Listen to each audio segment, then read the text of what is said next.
Assalamu alaikum, brothers and sisters. Welcome back to the Divine Reality course. We are continuing with addressing the problem of evil and suffering. Now, up until now, we've highlighted some key concepts and points. Just to reiterate some of them, that the argument of the problem of evil and suffering makes some assumptions, some daring assumptions. Two of the assumptions we're tackling is that we assume we have God's knowledge and insights into why God does, or have the ability to have the understanding of why God does what He does, which is false. And the other daring false assumption, which is that God is only knowing, all-knowing, all-powerful, and the most loving, etc. So to limit God in a particular way, that's false from an Islamic perspective. So whenever the atheist makes the argument against Muslims, we have to highlight to them that, look, our conception of God is far greater than you may assume it is. So we don't only believe God is all powerful, all knowing, all loving, we also know God has many names and attributes. And His names and attributes are to be understood via His oneness. So we also know that Allah is the wise, Al-Hakim. Now if we just bring this one attribute, this one name of Allah subhanahu wa ta'ala into the play here, the whole problem of evil breaks down. Because what it highlights is that there is wisdom behind the evil and suffering that we perceive. And therefore, there's a reason behind why a all-knowing, all-powerful, all-good God is and the fact that an all-knowing, all-powerful, all-good God exists and the evil and suffering exists. There's a reason now, which is that there is wisdom behind things. Now, we also highlighted that just because you or someone cannot understand the wisdom behind a particular occurrence where evil has taken place or suffering is taking place, it doesn't mean there isn't any wisdom. Because as human beings we are limited, God is all-knowing, all-powerful, He has the picture, we have the pixel, and therefore, just because we can't see the wisdom, it doesn't mean there is no wisdom there, right? Now what we're going to do is we're going to look at a very powerful story from the 18th chapter of the Quran, verses 65 to 82. And this is the story of Musa and Khidr, Musa alayhi salam and Khidr. This story is profound. Right? This is such an amazing story, especially from the perspective of what we're discussing here. Now, what happens during this, just as a nutshell, in a summary, if I was to present this to you guys just briefly. Allah subhanahu wa ta'ala sends Musa to visit one of his slaves, right? To learn something from this individual. Now, Khidr is given specific knowledge from Allah subhanahu wa ta'ala that Musa alayhi salam hasn't been given. Musa has been given another type of knowledge. Musa has been given a sharia, a way, a code, a law, right? By Allah subhanahu wa ta'ala, which He is to teach His people and that His people at the time are to follow. Khidr is being given knowledge, you can say, of the future, right? Certain aspects of knowledge from Allah subhanahu wa ta'ala. Knowledge that normally humans don't have, right? And this is why, by the way, there's a discussion amongst the scholars in regards to the being of Khidr. Was he a prophet? Wasn't he? This is another discussion that takes place. I incline towards believing that he was a prophet, because to be given knowledge from Allah about certain things directly, is potentially a sign of prophethood. But nevertheless, it's not relevant to our discussion here. But it's a very interesting dynamic. Now, you almost have these two seas of knowledge, right? Which is the knowledge of Musa and the knowledge of Khidr. And it's interesting because even when Musa alayhi salam is sent to Khidr, he's meant to go to a place where the two seas meet. Right, the parting of the two seas. So there's some very interesting, subtle hints and beautiful tie-ins with even the way the story unfolds. But yeah, so in a nutshell, Musa alayhi salam goes to see Khidr. He meets Khidr and he asks Khidr, if he can accompany him. And Khidr tells him that, you won't be able to have patience with me. He says, indeed, you will not be able to have patience with me. Right now. Musa alayhi salam obviously probably says that, I'll be patient, please let me accompany you, etc. And I'm paraphrasing the story. So they go on this journey together. And on that journey, Khidr does certain things that anyone would, react to, right? So for example, they go on a boat. These poor fishermen, they go on their boat and they're crossing the sea, whatever the case is. And just before they leave the boat, Khidr takes a stick and he just starts making a hole in the boat, damaging the boat. Now, if we were in this position as well, the first thought that's going to come to mind is, well, this is wrong. This is bad. This is an evil. Why are you damaging the boat of these poor fishermen who have helped us, on our journey? Why would you do this? Now, according to the Sharia of Musa alayhi salam, obviously he's a prophet of Allah, he's going to speak out, he's going to tell him this is wrong. Why would you do this? Question it. And when he does, Khidr reminds him that I told you wouldn't be able to be patient with me. And that happens, then a few other things happen, and at the end of the story, Khidr tells him or informs Musa alayhi salam of the reasons behind the things that he did, right? So again, Khidr was given a specific type of knowledge from Allah subhanahu wa ta'ala, knowledge of the future, things that were about to happen, right? So when he damaged the boat, he told Musa that I damaged the boat because there was a king who was seizing and taking control of all of these boats, and if he hadn't damaged the boat, the king would have taken the boat away, and these poor fishermen would have starved to death. Their livelihood would have been taken away from them. And Khidr had this knowledge of the future, which Musa didn't have. And this is the Prophet of Allah, and by extension as normal human beings, we don't have knowledge of the future, right? So he, according to his Sharia, questioned him, and as human beings, all of us react today as well. Sometimes something bad happens, we immediately react based on our understanding, the amount of information that we have, the knowledge that we have. Why did you do this? This isn't good.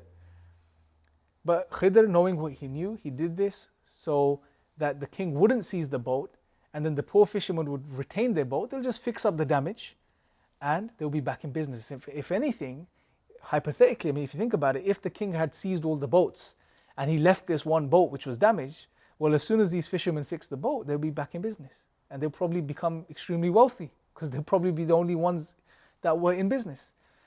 So here is an example, and every single one of the things that Khidr does, is an example of and not pure evil, by the way, because this wasn't bad for the sake of bad. This was a type of bad in the short term, which resulted in a greater good in the long term, right? And it's a part of the nature of the way this world works. Sometimes, things happen, and they have to happen in the wisdom of God, with the knowledge of God, that on the surface, from our limited perspective, they seem bad and we can't see the wisdom in them because we don't have access to the future. We don't have that knowledge, the knowledge Khidr had. And therefore, from our limited perspective in the moment, they seem bad. But they are not bad as far as an ends in and of themselves. They are a means to something great, a greater good. Right? And that's exactly what we learn from the story of Musa and Khidr. It's a powerful story, right? Because what it highlights to us is that the average human, even the Prophet of God in this case, because we've been given an example of one of the greatest humans that ever lived, Musa alayhi salam, he wasn't given knowledge of the future. And because he didn't have that, he asked the questions, why did you do this? Because based on what he knew and according to his law, that didn't make sense. That was something bad. Right? And we're limited as human beings. And that was the Prophet of God. What about us as limited as just insignificant humans from this perspective? When something bad happens, we don't know why it's happened in most cases. We can't see the wisdom. But it doesn't mean there is no wisdom. Allah knows. Allah has the knowledge of the future. If He intends a greater good to come out of it, that's what it's linked to. We may be given some of that wisdom in the future as we go through time. Allah may give us those insights. He may not give us those insights. It doesn't matter. This is Allah. This is us human beings. We're limited human beings. Therefore, things happen.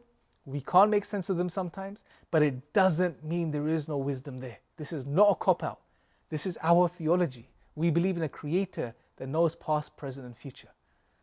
And therefore, Allah gave Khidr that aspect of knowledge at that time, and therefore He did what He did. A normal human isn't to do that, right? As Muslims, we don't do bad things because we haven't been given knowledge from Allah directly, which tells us that if you do this thing, that there's a greater good link to this, which is going to manifest in the next month or 6 months or a year. No, we don't do that. But it's an example for us. This story is an example for us. And one of the things it teaches us is that Allah knows the future. And sometimes something that on the surface seems like it's a bad thing, It's not a good thing, but there's a greater good attached to it in the long term.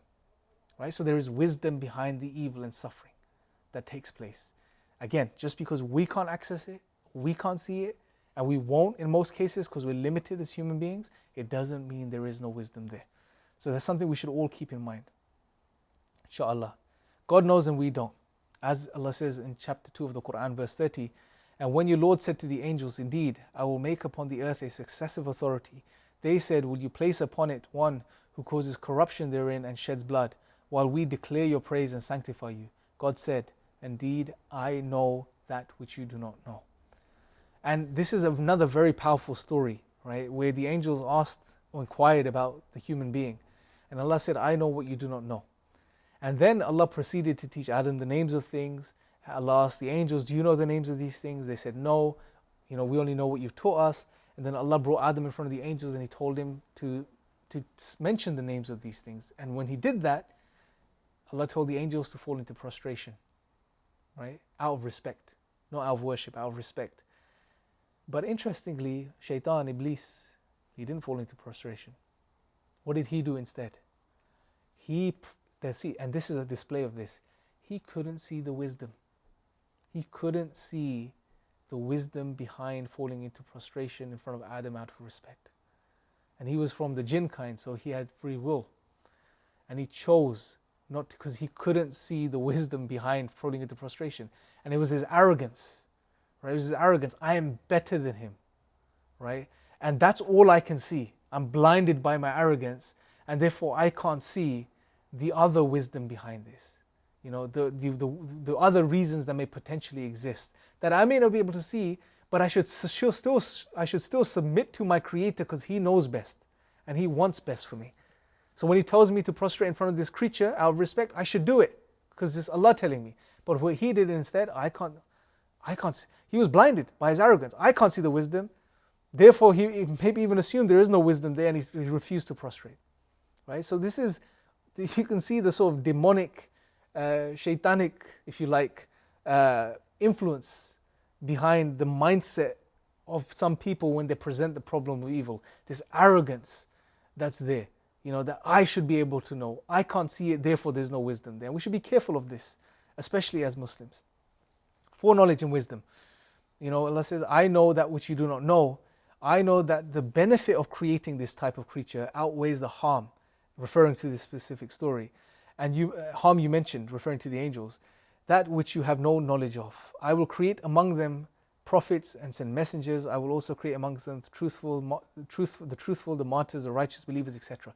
So there was so much wisdom behind the creation of this being that Allah knew about the wisdom, but the angels didn't. Iblis didn't, right? Shaitan didn't. But he almost played that same game. He fell into that trap of, I can't see it, therefore I'm not going to prostrate. And so we should be very careful from this perspective. There's a profound, wise purpose. We made good everything He created. This is in Quran chapter 32, verse 7. And Ibn Taymiyyah mentions, if God, exalted is He, is creator of everything, He creates good, khair, and evil, shar, on account of the wise purpose that He has, in that by virtue of which His creation is good, hasan, and perfect, muttaqin. God is creator of illnesses, aches, hateful odors, ugly forms, and noxious bodies, like snakes and human excrement, on account of a profound, wise purpose in them. Right? This is a beautiful quote by Ibn Taymiyyah that literally sort of summarizes what we're discussing here. Another key point, and as highlighted by Ibn Taymiyyah, is that Allah does not create pure evil.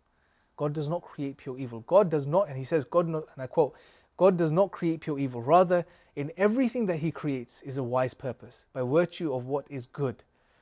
However, there may be some evil in it for some people, and this is partial, relative evil. As for total evil or absolute evil, the Lord is exonerated of that. So essentially, Allah does not create pure evil, right? There's partial or temporal evil, and then this may be for some people, but at the end of the day, there's always greater good behind this. So that sort of dismantles the first two assumptions. Now we're going to move on to the third assumption. And we're going to look at the third assumption, which is God has not given us any good reasons why He has permitted evil and suffering. Right? So now, once you acknowledge that God is the wise, the all-wise, we are not, there's potential wisdom behind this. The third assumption still is, well, God hasn't, given us any good reasons as to why He permits evil, but Allah has. God has given us insights into some of the wisdoms behind why He allows evil and suffering to exist. And in the next session, we're going to start to look at some of these examples, inshallah. So when you're ready, move on to the next section.